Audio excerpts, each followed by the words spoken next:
Hey everybody, this is John Brodeen with Berkshire Hathaway, and in this video I'm going to be answering a question I get all the time. What should I expect in negotiations when buying a house? How much do you think they'll come down on the price? Do you think we can get it below listing price? Now, in order to answer those questions, I need to know the scenario that the buyer is going into, and it can be broken down into like three different scenarios. Scenario 1, multiple offers. Scenario 2, you're the only offer, but it's a new listing and it's getting a lot of attention. Scenario 3, it's a stale listing that's been on the market a long time. So we'll start with scenario number 1. You want to offer on a new, attractive, well-priced listing that has at least one other buyer offering on it. In this situation, it's very unlikely or maybe even impossible to get the house below asking price. There won't be much back and forth with the seller. Typically, the buyer in multiple offers submits their best and final offer, and the seller picks the best one.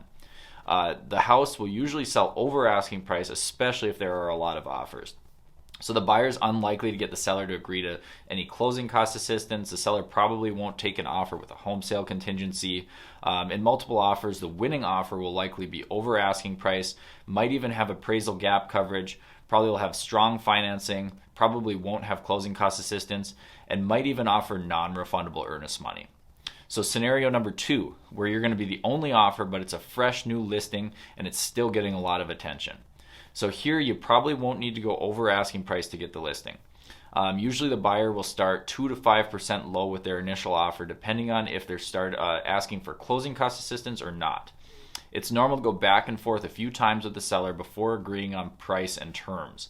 So usually in this situation, a seller won't come down too much, but they'll probably come down some. It's pretty normal for a seller to come down 1.5% to 2.5% on their price or closing costs, or a combination of the two.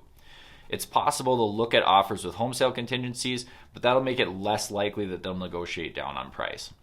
So scenario number 3, offering on a stale listing.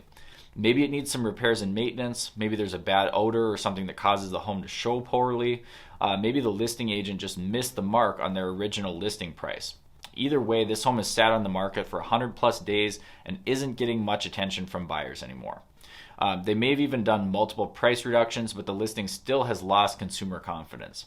This is the type of scenario where buyers typically start lower with their original offer, like 5 to 10% below asking price, depending on if you're asking for closing cost assistance. This is also your best chance to get the seller to agree to a home sale contingency. This is the most likely scenario where sellers will come down 5% or more off their asking price. So I hope all this was helpful to all the buyers out there watching. And if you're thinking about starting your home search here in Grand Forks, call me first. Thanks again for watching. This is John Brodeen with Berkshire Hathaway.